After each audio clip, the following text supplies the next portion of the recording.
US and I go to the US and I go to America. Oh la la. Oh la la, you will never get this. America. Fuck yeah. Freedom is to set the motherfucking day. We're back. Yeah, what is up? We're covering Touch me, COTA. honey. Daddy. Anyway. Yeah, I got an important question to ask you. Go on. Would you risk it for a slice of brisket? I would risk it for a slice of brisket. I'm not going to Literally, I found that that's a Texas saying, you know. It's an Austin saying.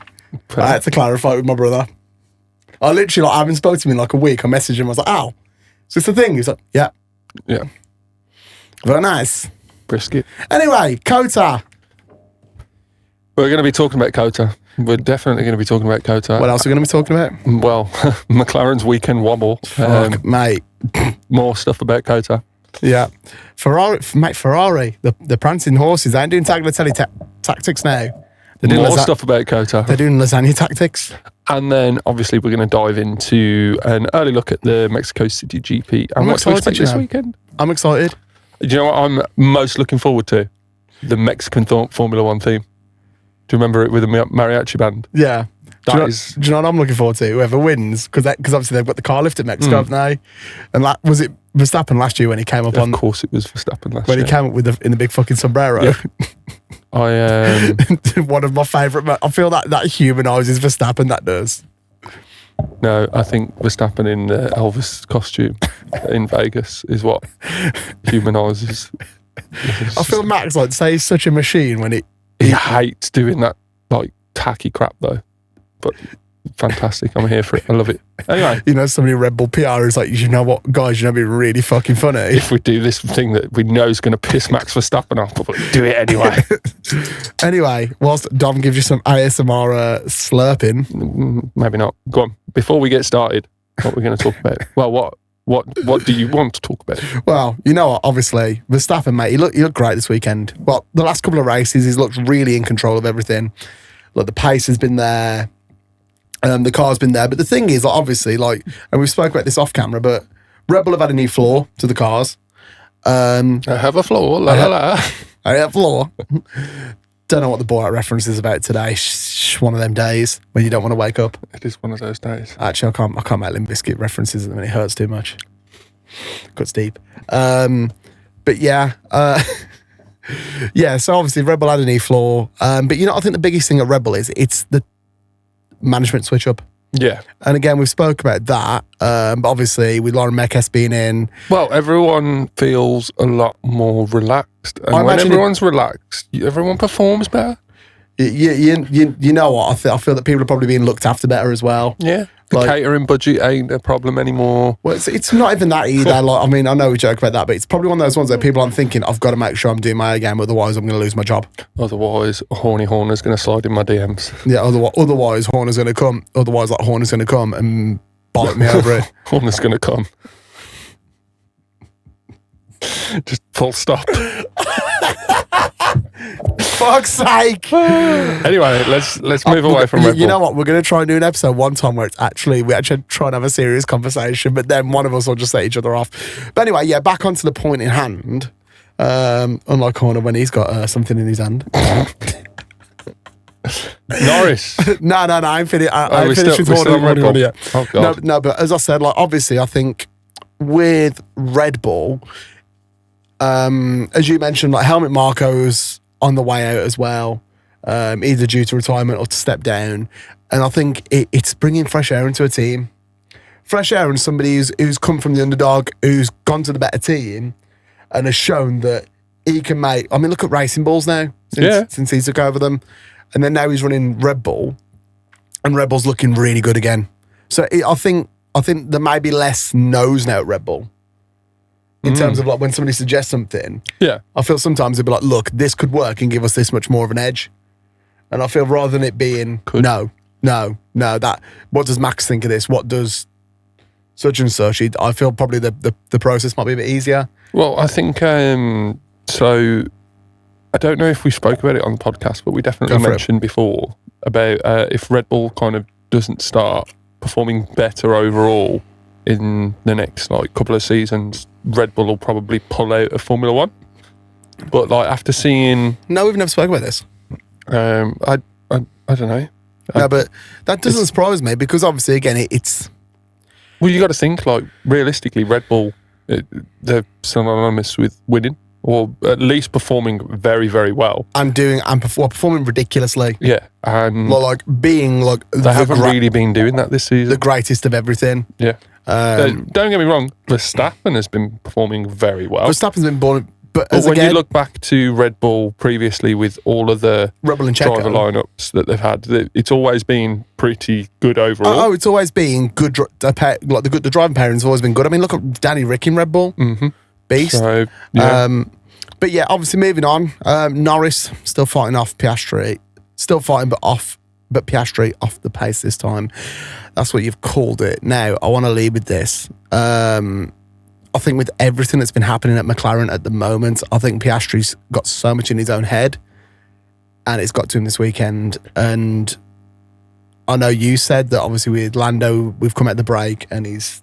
Yeah, so what I think so far is previous episodes, we've kind of slated Lando quite a bit.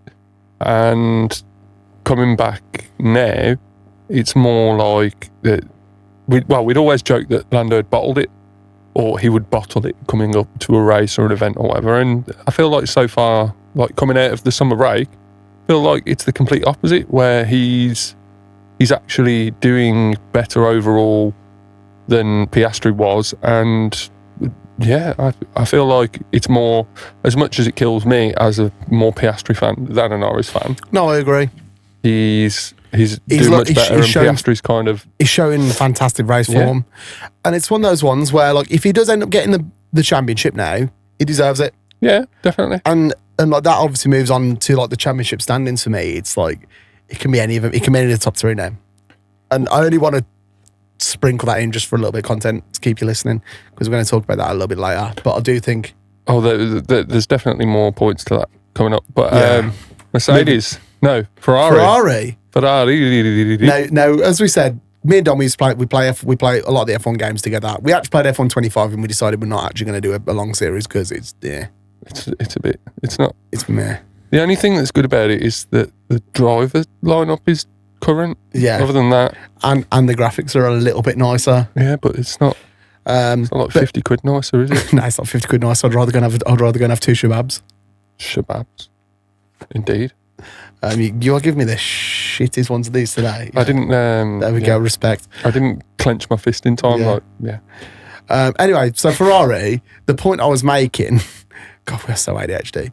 The point I was making. Obviously, we always call them tagliatelle tactics when they're doing little bits of rule bending and being naughty. Now, I'm calling this one the lasagna tactics. What is it, the lasagna tactics? Because lasagna is a whole thing. It's multiple layers, and when it comes together and becomes one big solid mass. Okay. And that's what Ferrari is at the minute. They're like a lasagna. Am I wrong? I can agree with you slightly. Yes. And your big, hard, smooth brain. My brain's moist. It's wet. Anyway, moving on.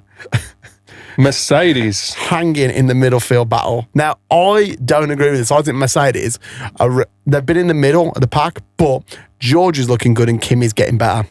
Kimi is getting better race by race. He's making a couple of rookie mistakes here and there, but I think that's acceptable because I think that's been him all season. Yeah, because again, like in F2, every race is getting better and better. In F2, it's not that he was a bad driver; he was amazing in F2. But like, and we've spoke about this again off camera, is that F1, it's not just about the driver anymore; it's about the car, it's about everything. It's about whose dad's got the most money. Well, yeah. All jokes aside, it is. But yeah, obviously, I think Mercedes have really pulled it back this year. They've been questionable over the last couple of years. I feel like Mercedes are riding off the back of other people's unfortunate events, and I don't know, George. Yeah, Baku, was it Baku? Yeah, Baku. They won. I think. He was fucking beast mode, mate. And look again, like what was he P4 for this race? What finish? Yeah, I don't even know. Fuck me, there's so many bullet points. George P6. Oh, sorry, I thought it was higher up. Okay. With Antonelli P13. So yeah, they are mid pack. I guess I'll take that back. Anyway, Dom, Would you risk it for a slice of brisket? I would risk it for a slice of brisket. That was in the F1 TV coverage, and I had to check with my brother that was a legit thing. So for context, my brother lives in Austin in Texas. So I checked with him, and he was like, yeah, that's a thing that's said right Yeah, brother. Yeah, brother. Like, do you know what cracks me up with Austin? Is that, like, infamously, as two white men, we are associated with people who don't season their food and everything. We do. No, but then like Southern America cooking. Just gonna wham. Just wham. They're the only, like, so as a rule, white people and their food is generally bland. That is a known fact. Assumption that a lot of people make. Stereotype is Stereotype, that's it, yeah. Is a word drafted. And I would agree with it because my taste is very bland. I do know good food when I have it, though. I don't get it myself. You're not scared of seasoning, you're just scared of vegetables. Yes, exactly. So, but yeah, no, like, pardon me, Southern America and white people and food, they know what they're doing, man. Yeah, honestly. Barbecue. I will say, so I love COTA. I actually love COTA. I love COTA as a race. I just like the first turn, like the start. Do you know what I like about COTA. That's the only bit. Like about it? Come on. It's how unapologetically American it is. Yeah, brother. No, but like it is. It's like you got the big stars of stripes. You got the Lone Star of Texas, and obviously it's like say like how like Monza is like unapologetically Italian. Like I feel Silverstone isn't. Oh no, it's really not. It's really not British at all. No, really, in the grand scheme of things. As opposed to like Austin. Everyone should be around sipping tea. Austin is a proper South American race and it's proud of it. Yeah. And I kind of fuck with that. Well, it's more American than what Miami and Vegas is. So. Oh, yeah. I mean, Vegas, I'm intrigued to see how Vegas is going to, Vegas always is it's very Vegas. It's not America, it's Vegas. Yeah, that's exactly. It's its own thing. As opposed to if you looked at the stereotype of America. Yeah. And please take this in nice respects to American listeners. You can rinse on us I really want to be, I'm white trash and I'm in trouble. As soon as you said that, that's the first thing that came to my head. We both spend too much time watching South Park. We do. Anyway, the point I was making is like, every nation has a stereotype, and COTA, I think, really, and it paints America. I think it paints America in a great light. Yeah, like it paints like a happy place. But anyway, Texas is meant to be one of the most beautiful parts of America. Oh, so I hear from many people. Texas is incredible, apparently. Anyway, so. Obviously, with them all being in Austin and being in the home of, cowboy attire. Yeah, brother. Like, obviously, I'm just going to chime in with that every now and again. Yeah, brother. Yeah, brother. It's going to pop on screen now if you're watching the video. If you're watching the audio, you can look at it on his Instagram when you're not driving. If you're listening on audio, flick the video now on Spotify or check it out on YouTube. Cowboy Lewis. Did you see how much of a badass he looked? Yeah. No, it was his first time on a horse as well, wasn't it? Yeah, and he looked usually so allergic. Comfortable. Like, put him on a big stallion and it's just there like... Yeah, boy. Like, meanwhile, Bottas. I've laughed. But I don't know. I think, I'm not ready for next year where he's more in the limelight again and he's just going to be like, hey. So, it's literally his day. He walks out, cowboy boots, chaps. No, cowboy boots, like denim, check shirt, mustache, hat, like big cowboy hat. And I'm like, you that man could blend in any country. Any country you try, it's like, I am from here. Like the Finnish driver who now looks like a redneck. It's the fact that the mullet. Yeah. I think the thing is that he's got to be the driver who nobody hates on track, is Valtteri Bottas. Yeah. I would wholeheartedly agree. He's definitely got funny. Anyone who doesn't like Bottas, I don't like you. Yeah. So we've spoken about Red Bull's new floor. So we're going to move on into the news. F1 news. Is there anything about Lewis Hamilton here? No. Right, so I'm going to give you a bit of news. I don't know if you saw this. Lewis Hamilton is the first driver ever to win 5,000 points in racing. Ah, yes. Oh, I did see about that. That is... because I saw a photo. It was Lewis Hamilton sitting in the dining room on his own. It was like Lewis Hamilton at the driver's dinner of drivers to win to get over 5,000 points in a racing career. And there's only him there. You can't take it away from him, No, that is impressive. And there's drivers that have been in racing as long as he has, but just haven't achieved it. So that's what I mean. Like, people throw shade in, they can go suck them on. But anyway, talking about another world champion, and let's be honest, potentially 5-time world champion now, Max Verstappen wins US GP from pole. Now 5 wins this season. That's 5 wins. Well, so last season he had 9 wins. Yeah. And took the championship. Oh, mate, he took it to Vegas as well, didn't he? So 5 wins so far. And he needs another 4, and there's what? Another 4 left? Yeah, he could really get this by the skin of his teeth if he really wanted to. He really could. So really could. More stuff about Verstappen. He pinged Lando Norris on team radio for track limits during the US GP. And continuing, it's just all this news about fucking. Oh no, it's not. Continuing news even more about Verstappen. Verstappen's gap to the championship lead is now down to around 40 points after COTA. Now, hear me out, right? We could have another race. Abu Dhabi, three-way shootout. No, hear me out, right? Say at Sao Paulo, which there's lots of opportunities to crash at Sao Paulo. And another sprint. Right, hear me out. What could potentially happen? Oscar and Lando could collide again. Or somebody could collide into Lando, someone could collide into Oscar. And then, say, okay, it's the best way I can describe this. I can feel all the cogs in your head trying to get this out. Right, no, I'm trying to explain it clearly for the audio listeners, so bear with me. Okay, so, turn 1. Yeah. Or some point during the race, one of the McLarens gets taken out and the other one gets damaged in the process, so it's got to go into the pits. Put in one of the McLarens mid-pack, say P10, and finishes in P10 and one of them out. Something like that can close the gap enough for Verstappen to take it. Yeah. Take 2 races and he could have it. Yeah. And it sounds crazy, mate, but the last couple of races, that could really happen. Well, look at the sprint. Yeah, literally like which we're going to dive into. Like the sprint could have taken out all 3. But anyway, speaking of the sprint race in Austin, Verstappen wins and both McLarens retire lap 1. Now, in other news, Apple secures a US broadcasting rights for 2026 season of Formula 1, and that will be exclusively under Apple TV for a new 5-year deal. Yeah, so ending ESPN's coverage after 2025. So yeah, I don't know. How does that work for You've F1? done that very poorly there. So would you like to reread and recover? Yeah, so the TLDR of it is from next year, ESPN will no longer cover F1 in the US at all. You will have to have an Apple TV subscription, and that is for 5 years. So that means now, I think there's 2 broadcasters of Formula 1 in the US at the moment. Pardon me. Yeah, there's Formula 1 TV. But F1 TV and ESPN.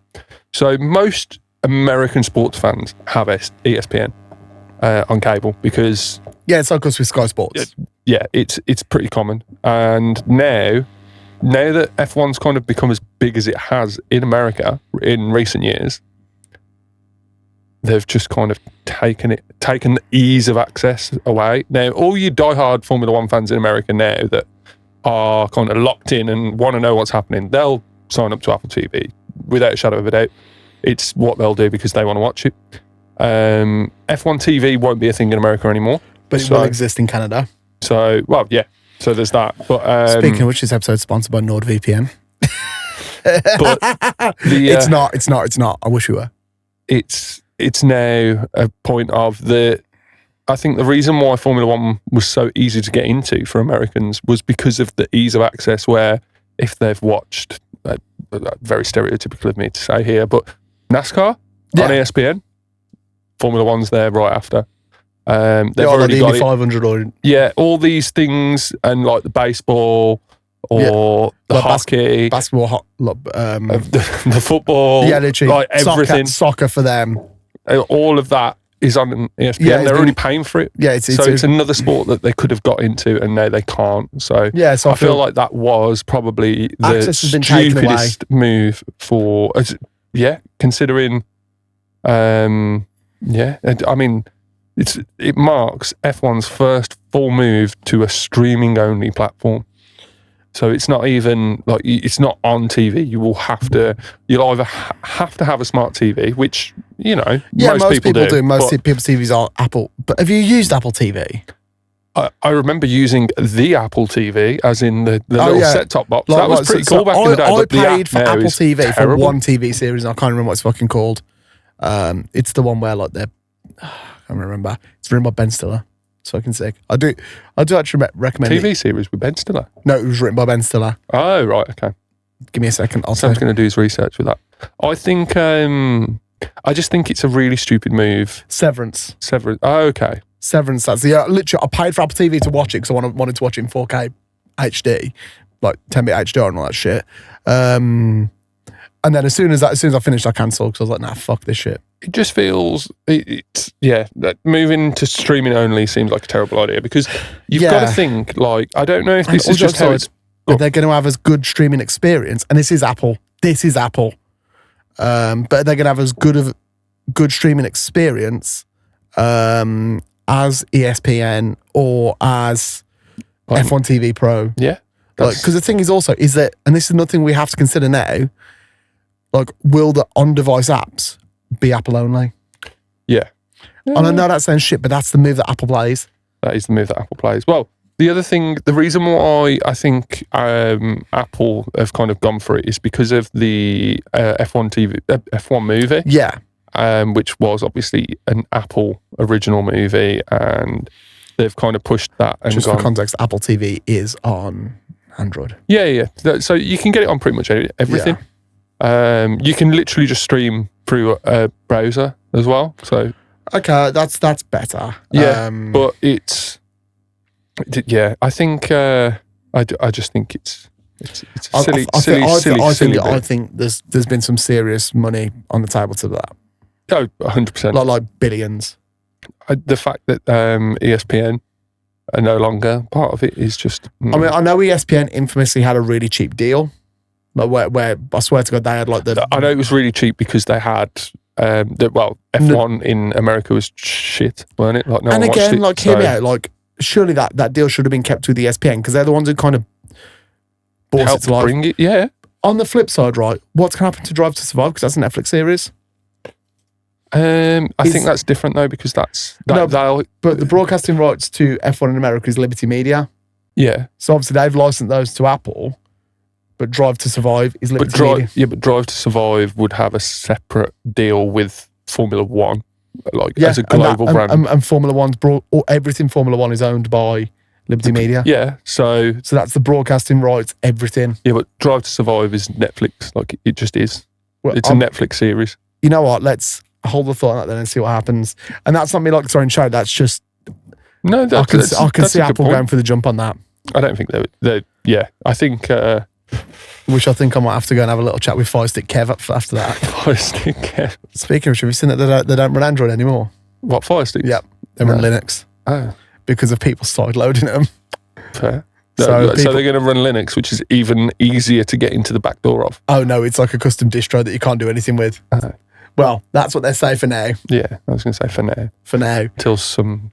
Anyway, enough of talking shit about Apple and nerdy stuff. Let's dive into the practice. So only one session.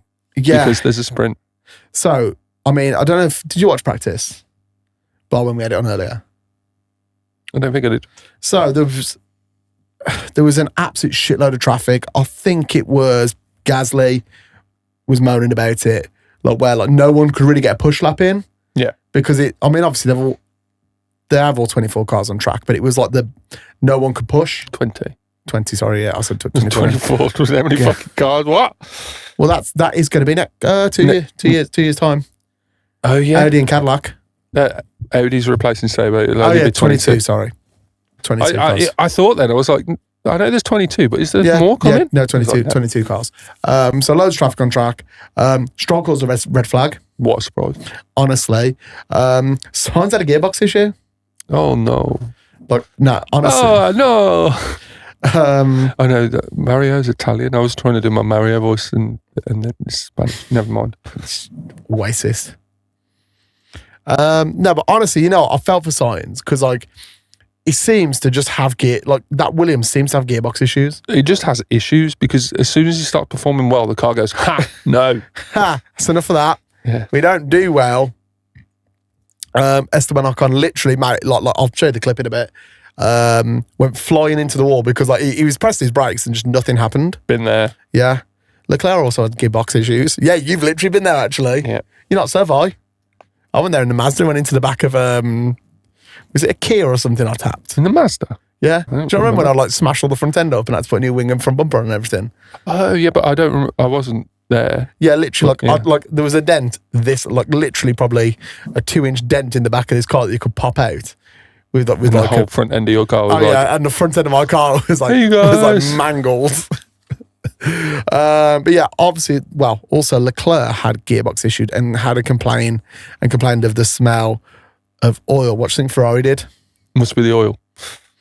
Yeah, they're like, okay. Like, okay. Like, I'm like, what do you expect? Okay. Like who else but Ferrari? Who else but Ferrari? You know, in what I'd say FP1, but it was just practice. Alonso, mate, went beast mode. Like, and I think it was Brundle. It was either Brundle or Crofty. Was like, he was like Alonso's a racer who needs 50 minutes of practice, and then I'll just jump straight into the race. And you know, I would love to see that. Imagine that if they get like a 20-minute warm up, like around the track, just to get themselves familiar. That they've got a lock in. They do 2 laps qualifying. That sets the grid, and then you race. Imagine that for F1, and it happens in like one day. Just bam. I think I do enjoy like the 4 day. I think things. Qualifying, they should introduce something, whether it's like qualifying for sprint or something, where it's like one shot, like it is in some of the games. Yeah, where you put one lap in, you put a lap in. You have your practice like normal, and then it's like you get one shot at doing a qualifying lap, and if you spin out, you spin out. If you put in a slow time, you put in a slow time. That's what I mean. It should be you get one. If you spin out, it's a bit different. Like you can abort the lap. No. Or if it's no hit out, or if it's not safe, you can abort the lap.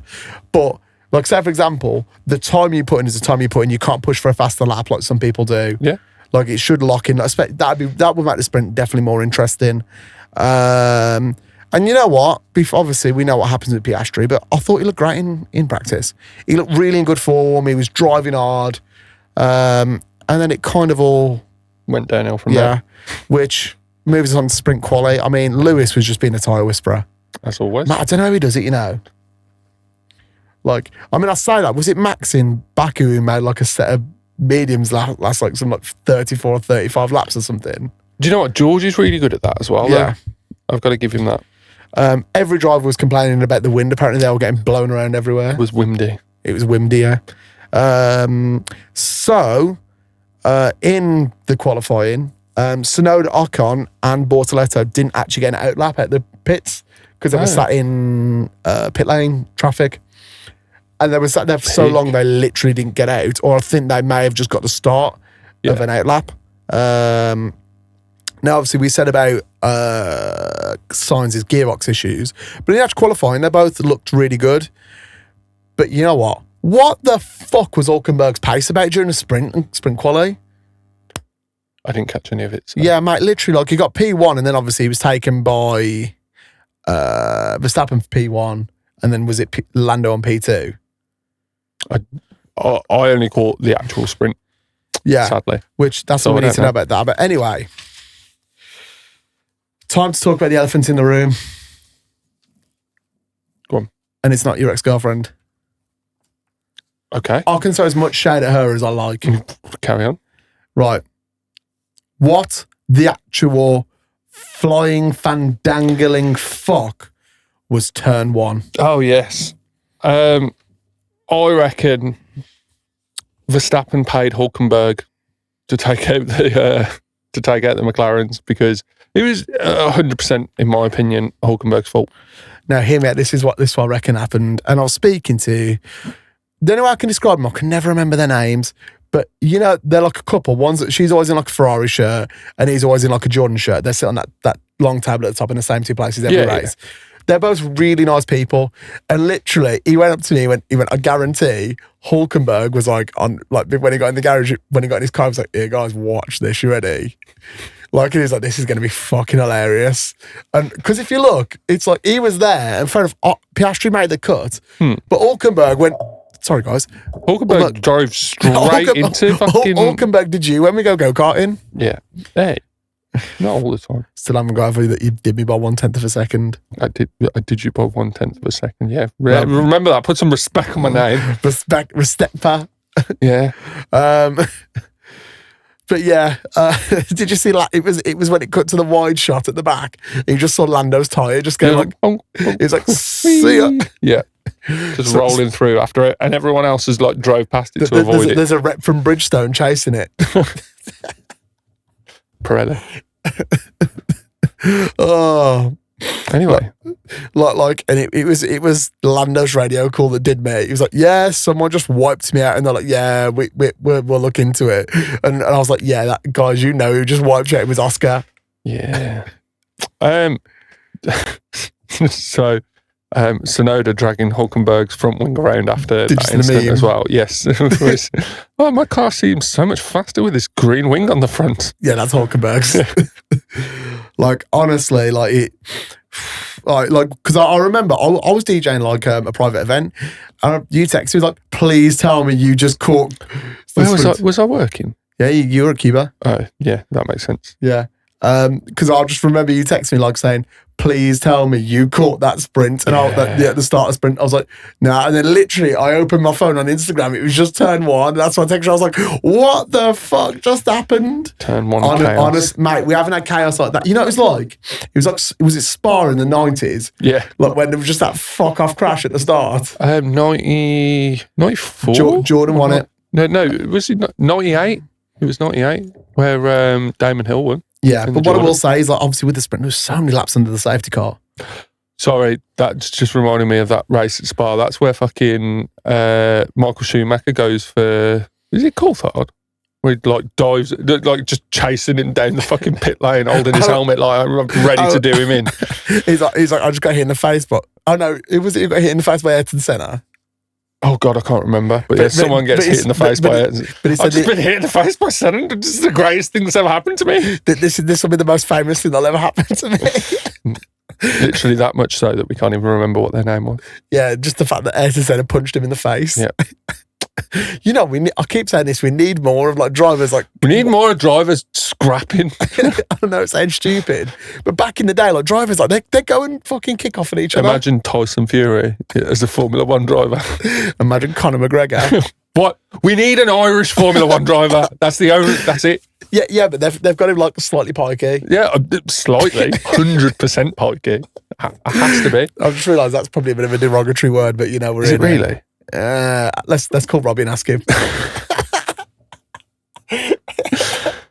Anyway, we'll moving swiftly give on. Context who Robbie is on another day. We should get him on the pod. Do you know what? I don't think he knows the fat lot about Formula One, but maybe it'd be like an unbiased opinion on certain things. We'll just show him Formula One clips. Whose fault was this? Do you know what? Like Beck said something to me. She wants to jump on the pod. But you know when they do like F1, will it be F1 76 then? You know when they do all the car reveals? Beck wants to just go in blind and just review all the car. As like somebody who does like... Very cutesy, very mindful. Yeah, just... And I think that'd be fucking comedy gold. Because me and you'd be looking like, oh, it's nice to make it. That's fucking vile. You two got no taste. Well, if they do the thing at Wembley again, yeah, or wherever it is, I feel that's an excuse to go. You know, that's a business expense. Getting tickets is going to be a fucking nightmare. But if we do, then we're going to have to take your missus. Feels like a business expense if I've ever seen it, mate. I'm always there for a business expense. Me too. Anyway, moving swiftly on. So I did actually say about, obviously there was so many laps led under the safety car.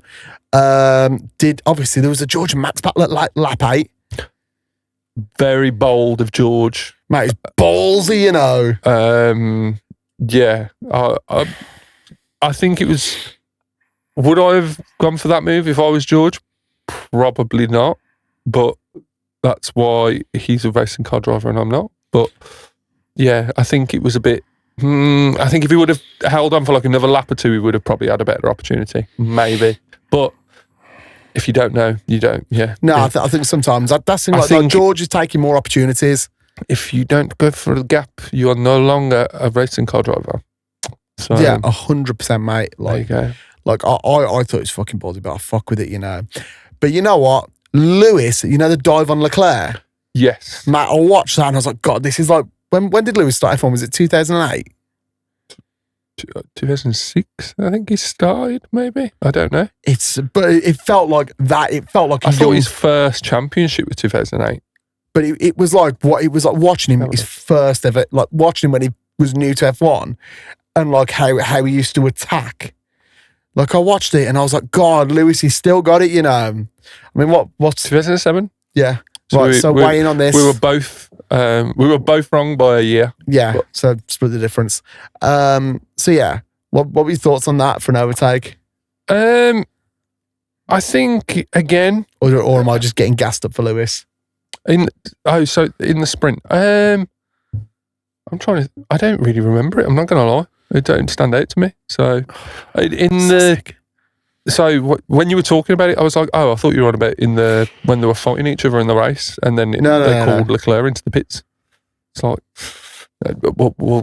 I'm sure we'll talk about that. But yeah, I don't have an opinion on it because I don't remember. Yeah, let me down. Sorry. I'm so disappointed. Anyway, so 10-second time penalty. I'm good at delivering a disappointment. Fuck's sake. Yeah, so 10-second time penalty to Behrman. It was Ocon actually for once. Still a Haas driver though. But don't worry, I've got some stuff about Ocon as well. For gaining an advantage on Antonelli and literally made one like he exceeded track limits basically. Yeah, so they were fighting for 1 point, weren't they? Yeah, literally for 1 point. It was the difference between P10 and P9, so obviously P9's 2 points in it. P8. P8's 1 point. It's only the first 8. Yeah. Oh, so it's the first 10 who were in the points. No. First 8. It's literally 8, 7, 6, 5, 4, 3, 2, 1. Oh, fair enough. From first to 8th on a sprint. So. Oh, yeah, because it's a sprint, it's not a race. Yeah, exactly. So So it obviously meant more to Behrman to get that point than it would do Antonelli. It being like where Behrman sits in the championship and Haas as well, that extra point, that could have been, the difference between P4 or P5 in the constructors so. No, Matt, 100%. Then obviously, last few bits of the sprint, did you see Stroll and Esteban Ocon crash? You mean Lance Stroll? Yeah. The guy who can't drive in Formula 1 and he's only still in Formula 1 because of his daddy's money. Okay. Crashed into the guy that's got more 10-second time penalties than any other driver on the grid. Yeah, that one. No, never. Wait. And Lance tried... Lance tried to get it back to the pit, but it on did 3 wheels. Not work. Basically, he tried to make it... He turned a Formula 1 car into a Reliant Robin. You knew exactly where I was going with that. Yeah, but the caravan with 3 wheels. That's what I was waiting for. I didn't even think of the Reliant, but that's fantastic. Oh my God. Anyway, who won? We have moments of being gold. Who won? Lewis Hamilton. I wish. That was a different sprint. It was Max Verstappen. Anyway, we're going to take a quick little ad break because we got money to make and bills to pay. See you in a sec. Right, Dom, Quali. Did you watch Quali? You know, yes, I did. Yeah, I bet so. I did watch Quali. I only caught... so I didn't catch Hajar and his incident because I was still on the way to work at that point. Right, so tell me about it. What happened?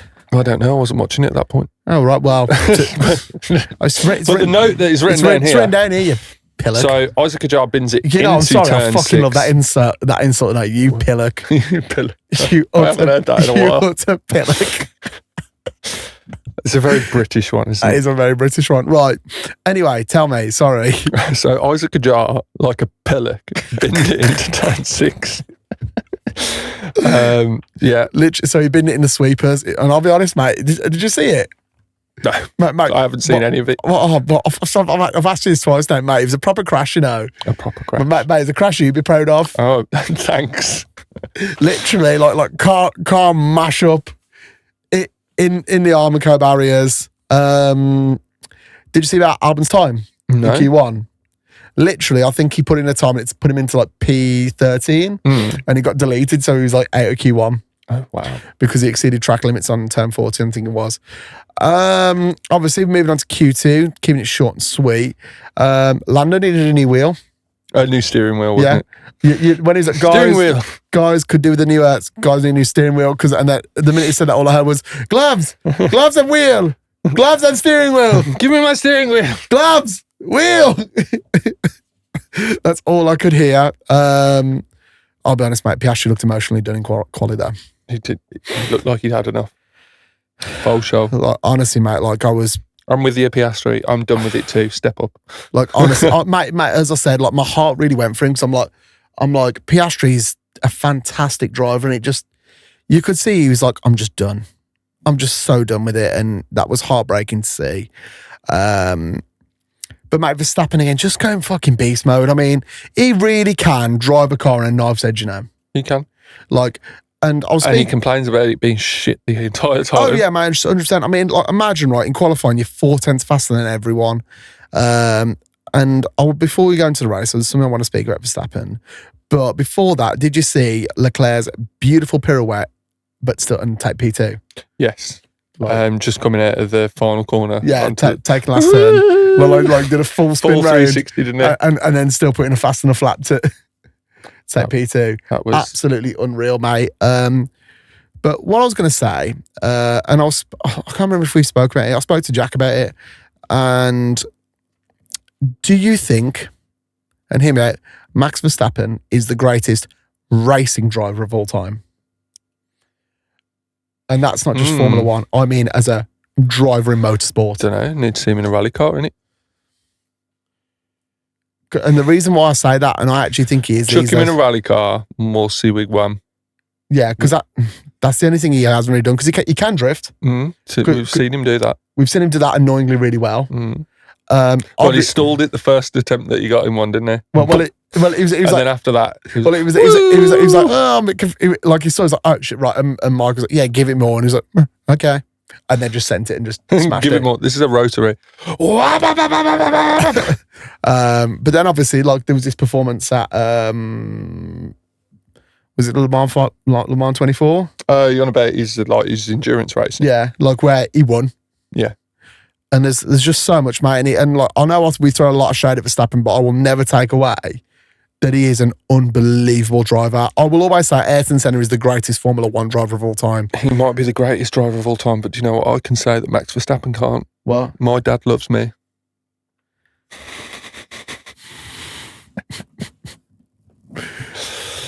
Lord. Oh. Lord, no need. Absolutely no need. You know, that's gonna make some fantastic short form content, that is. I mean, you're sure that Paul loves you. Well. But anyway, let's move on into the race. So, Verstappen, talking of not throwing shade at Jos Verstappen, got a flying start, mate. He did. He went, meow. Literally, mate, he was gone. Like, literally, like, into turn one, into the clean air, gone. Then, obviously, we had the Leclerc and Lando consistent battles. They went on and on. Mate, and on and on. Mate, they were like that Leclerc and Lando. Leclerc and Lando are what made this race somewhat entertaining. Honestly, mate, I was watching it and I've got to give it to Leclerc. He defended like a lion. I dozed off twice watching it. Yeah, it was. Let's be honest, I mean, it didn't take you much to fall asleep though. No, it don't. But I was watching it and I was like, oh wow, yeah. Yeah, you were on and off. It was. There was nothing interesting going on other than Leclerc and Lando having a bit of a battle and an occasional thing here and there. I mean, look, you put more notes in for the sprint than you have for the race because it was that much more entertaining. I mean, to be fair, it was. Yeah, obviously, the thing, mate, it's Leclerc. He never left even a crack of the door open. He didn't. Went through all the corners that they could battle on. Like Leclerc, like every opportunity and every trick sort of Lando had in his book up until right at the end, Leclerc just defended against. And I was watching it. I was like, this proper put Lando in his place. I was like, fuck me, this shows, and it made me miss old Formula One. Where they were actually fighting. Stuff like that happened all the time. It wasn't like somebody's just got a rocket ship. I mean, you said every year would have one team that have a rocket ship. It was refueling though. That's what kind of made it much more competitive. Mate, I know it's so dangerous, but I fucking miss refueling, you know. It's racing dangerous. Just put some fuel in a pipe, man. Let's see what happens. I mean, have you seen how they do it in NASCAR? Oh, they have a like a jug, don't they? Yeah, where basically it balances itself out. Yeah. But have you not seen where they pull it and it just pisses fuel all over the car? Yeah. And they just crack on. Obviously, Sainz and Antonelli had a battle that ends with Sainz on the gravel. Did you see that? Yes, I did see that. I fell asleep at that point. Yeah.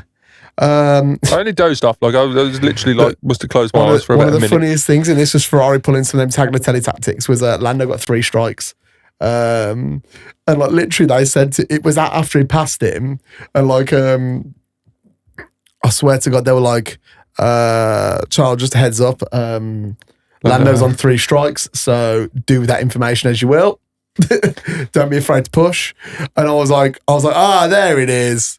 You can bully him so he gets in trouble. That's fine. And I know we've said this a lot this weekend, but Ferrari looked great.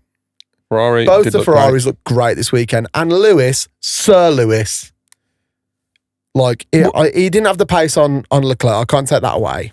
He was very, very close though. He stayed, I mean, what did he finish? P4? Yeah, so he was one spot from the podium. He did. Yeah. He did do very, very well. I feel Ferrari is starting to work with. Well, they're starting to work with him, and you know what it is. They're all working together. Do you know what it is? It's the fear of Christian Horner coming. Yeah. Oh no! No! We don't want any of that shit. Maybe that could be what it is. It sounds stupid, but it's fucking viable. Obviously, Behrman spins again, battling. So, yeah, one of the few entertaining moments of the race. I did catch that of Behrman trying to take on Tsunoda. Behrman did say, because I think he got a penalty on the sprint. Yeah, I don't know if he got one in the race or not. No, he just got a 10-second time. To my knowledge, he only got a 10-second time penalty in the sprint. Yeah, Behrman was trying to moan and be like, he was moving under braking, and it's like, no, he wasn't. Yeah, 100%. You just fucked up there, Ollie. Sorry. Yeah. And obviously, Lando took P2 on lap 51, mate. And that overtake, I can't take it away. He deserved it. Even Leclerc said that, he tried, but he just couldn't. Yeah, he couldn't defend it. Because Lando, it's like he left it right until the literal last moment to brake. Yeah. And just went in faster. And you know what? That's where that McLaren's good, because it took the slide, where it took the corner. Leclerc kept attacking, but he just saw, as soon as that McLaren had clean out, it was gone. Yeah. Well, I think genuinely, but I think fresh out. Yeah, fresh out. Maybe I think it's because Lando and Max are friends. But yeah. And I know that they shouldn't, but if Leclerc and Lando wasn't spending so much time trying to fight each other for positions, Verstappen wouldn't have got away as much, because they were fighting each other and they're both losing time, which was making a bigger gap for Verstappen. Oh, yeah, 100%. If they would have just worked to each other's advantage and just used each other for the toe and just kind of swapped positions and kept overtaking each other, they would have caught up with Verstappen quicker, and they could have battled him together. You know, that's a very valid point. That's a really valid point. Like when me and you went go-karting, and there was a point where I slowed right down to let you get in front of me, and then I slowed down to let you get, so that we could get faster times. For context, we went go-karting on Monday. There's a go-karting place open round the corner, and we've discovered they have a midweek deal before midday. And literally, it came up to lunch, and I was like, Dom, shall we go go-karting? Big up PMG go-karting. You are a bad boy. Same time next week. You know it. I'm going Friday with my nephew. 21 and a half is that we've got to get. No, we just got it. What was the time? 22 something. We got to get under 22, so 20. No, mate, we were in the 21s. It's 21.5. I think we got to be below. Anyway, never mind our bullshit racing. One thing that I thought was crazy that you could see loads of this time at COTA, which you see obviously on the cars, but it was like the mobilisation of the tyres where it's picking up the rubber off the track. Yeah. That showed how what that track was. Yeah. Because normally you'll see it, but like when the tyres are spinning, you don't normally see it. Yeah. But like literally, you could just see it as they were spinning, like all like literal like tyre debris. And obviously to close off the race, Verstappen took P1. What a surprise! Which, speaking of which, we're going to Rochambeau for it. Yeah, it's Rochambeau. No, right. Rock, paper, scissors, shoot. Oh, you win. Go on then. You take with the odds. So yeah, Verstappen, he took P1 and took 25 points for that. Lando Norris takes P2 with 18 points. Chocolate Leclerc, or Charles Leclerc, takes P3 with 15. Deserved. Right behind him in P4, Lewis Hamilton with 12 points. Yeah, put some fucking degree on his name. It's Sir Lewis Hamilton, motherfucker. Sir. Anyway, P5, Oscar Piastri, still with 10 points, you know. George Russell takes P6 for 8 points. Yuki Tsunoda in 7th, taking 6 again. This was on about with Red Bull. Like, Yuki's finishing in 7th. That's 6 points that you could definitely do with. It could be. P8 is Nico Hülkenberg with 4 points. P9 is Ollie Behrman with 2 points. And taking the final point in P10 is Fernando Alonso. Right, 11 we got Liam Lawson. In P12, Lance Stroll. P13, Kimi Antonelli. P14, Alexander Albon. P15, didn't have a time penalty actually, Esteban Ocon. P16, Isaac Ajah. P17 is Franco Colapinto. And P18, Gabriel Bortoleto.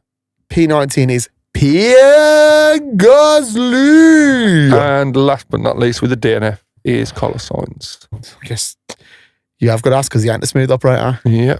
Right, last race. So me and you both thought Piastri was going to take P1. We did. We thought it was going to be his turn after the summer break to come back and. Yeah, like with everything that happened, we thought he's coming back in villain mode. Turns out we were both wrong. So, yeah. And my dad went Norris. So, yeah. We all kind of fucked that one up. So I went with Verstappen in P2, which clearly was a bad call. I went with Norris. I don't know why there's. Mate, you got this fucking skill, you know, of guessing whoever's in P2. P2. That's my thing. So I don't know why on our thing here it says 0. I did actually get the 1 point. You did get 1 point for that. Your dad said Russell. Don't know what your dad was smoking. I said Russell for P3 though. You said Hamilton. Then again, it was P4. It was P4. That could have happened. I did. It was Leclerc that finished P3. So. Yeah. And my dad said Verstappen. You actually said in the last episode, I've got a feeling there's going to be Ferrari on the podium. There you go. God, you could almost add that. I'm almost on it. Almost. Right, next race, what are you going for? I'm going to let you put yours in first this time. Okay. I'm letting you lock in. Let me find my notes. So, if we're going to... do you know what? It's going to kill me to say this. Yeah, okay. I'm just going to chest. Lando for P1. Yeah. Which is, I don't think I've ever gone with that. Hang on, I'm just making sure I'm filling in mine and not yours. Yeah, so Norris for P1, P2, Verstappen, and P3. You know what, I'm going to go for it again. I'm going to throw Hamilton on the podium. You know what?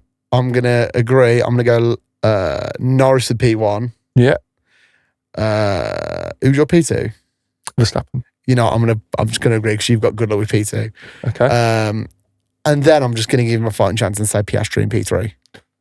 Okay. Those are some good predictions. They are some good predictions. Right, so some notable bits that happened over the weekend. So Verstappen dominated all weekend with pole, sprint win, and a full race victory. But he didn't take the Grand Slam because that was for fastest lap included. And even though there's not a point for fastest lap, I think the fastest lap was Kimi Antonelli. I could be wrong, but I'm pretty sure it was.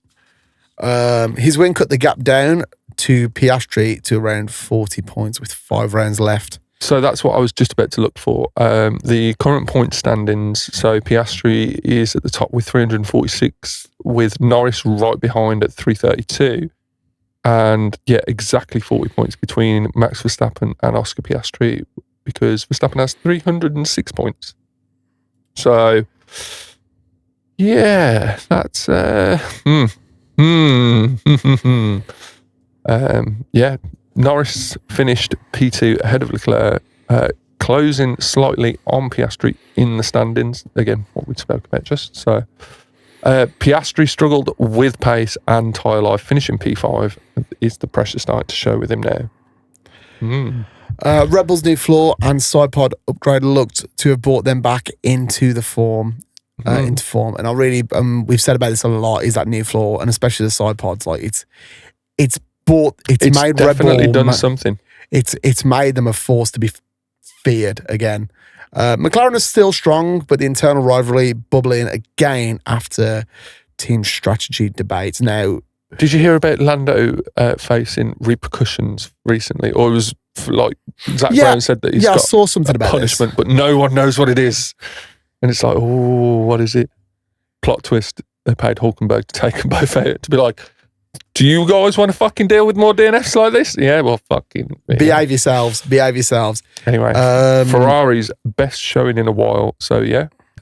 We definitely dove into some detail on that. Yeah, I think that's something we need to touch because Ferrari, I can have a love affair with. Verstappen has 7 career wins in the United States. The most by any driver. Yeah, so that's yeah. So the next race, the Gran Premio de la Ciudad de Mexico or Mexico 2025 at Autodromo Hermanos Rodriguez in Mexico City, Mexico. I committed to that, didn't I? You did. I was waiting for you to throw that at me. To be like no.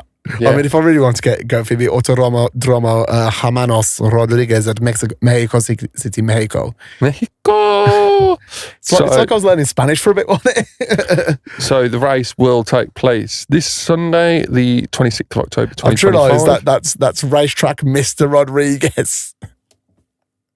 What? Hermanos means Mr. Oh. Yeah, well, there's some stories behind that. Well, I'll save that for the opening for next week's episode. Fantastic, and that's Sunday the 26th of October, so that's this Sunday, isn't it? Yeah, this Sunday, 8 p.m. start, 2 p.m. local. You coming to F1? I really think I'm going to have to for that one. Do you know just because I want to hear... Do you know what it is? Go on. Sunday, fun day after. Oh, are you working? Yeah. Oh. I'm doubling. Oh, I'll see if I can get someone to come out. That's... Yeah, I'm down for bevs. Anyway, the first race was held in 1963. Sorry, the first Formula One race was in 1963. The first race that Don was on about was actually held in 1962. That was a non-championship. Who's got the most driver wins? Lewis Hamilton.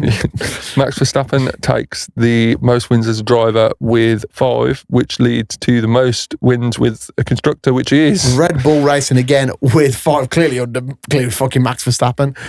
So most wins per driver. The top 3. Verstappen takes 5. Hamilton takes 2. And Prost takes 2 also. Last pole position. Max Verstappen. And the podium last year was Max Verstappen. Lando Norris. And Chocolate Eclair. You love it, don't you? Chocolate Eclair. Right, fastest lap. Oscar Piastri. 1:19.9. It's fucking fast, that is. So, Verstappen's dominance at COTA puts a real pressure on to McLaren heading into Mexico. Yeah, so, I mean, we've spoken about Verstappen and McLarens and the Ferraris at multiple points in this episode so far, but I think that just reiterates how important all of it is. McLaren have got to get it right on this race. McLaren have really got to get it right because they've got. I think also because they've got constructors now, it's almost like they're putting the brakes on a little bit, like they don't care. But they want. One of their drivers needs to take it. So yeah, one of their drivers needs to take it. Piastri does still lead the championship, but the margin is now down to. I don't know what it says around because it is exactly 40 points. Yeah. Norris closing again. Are the McLarens about to trip over each other? I think that's self-explanatory.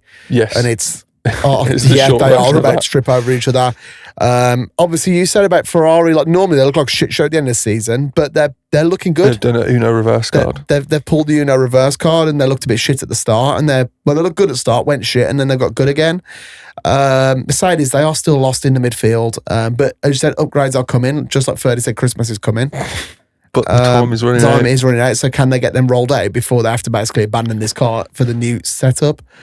Red Bull We've and spoke their new about that. floor package. We spoke about that. Again, we've mentioned it many But times. there is 4 drivers in mathematical contention for the championship, with that being Piastri, Norris, Verstappen, and Russell for the Drivers' Championship. So now, before COTA, it was 5 and Leclerc was one of them. yes. But now we are just down to going on pure like mathematical statistics here. Russell could take the title. You know, Unlikely. I wonder what the odds are for Verstappen to take the title at the minute. I bet they're pretty good, you know. Probably. It makes me want to put money on it, but I don't want it. But I feel like I'd be like, That's like have you seen the new episode of South Park where they're betting on Kyle's mom? No. Fantastic. So my great granddad used to, he was a big Walsall fan. Yeah, And did he used to whenever bet against Walsall? He used to go to the football, bet against them, and if they lost, then he'd leave the stadium going, oh, well, I'm quitting. But if they won, he'd be like, well, I lost a bit of money, but we won. So That's smart. that is some real statistical genius right there. That is. It definitely didn't get passed down through the generations. I am stupid. Fucking hell. Right, Mexico next. High altitude, big downforce wings, and massive crowd energy. And do you know what's even bigger? And the mariachi band. Do you know what's even bigger than the crowd's energy? What? The sombreros. Yeah. And the mariachi band playing the Formula There's 1. 5 races left. Verstappen likely needs at least 3 more wins to stay in the hunt. And now the final push for the championship starts. No. I'm not editing any side chat into that. That's sorry, Dan. Thanks. I might do. I'll see how I feel. Anyway, that's everything from us in episode 35. I understand that the episode numbering is actually wrong, but we've got bigger problems in the world. We do.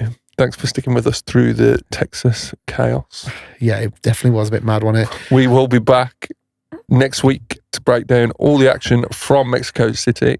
I expect altitude drama, overheating brakes, and at least one Verstappen mariachi meme. Oh, I can't wait. Oh, God, it's just reminded me of Mexican bingo. I think we've spoken about that, haven't we? I think we spoke about that on the Get to Know episode. We've got to have. Like that's too much of an icon.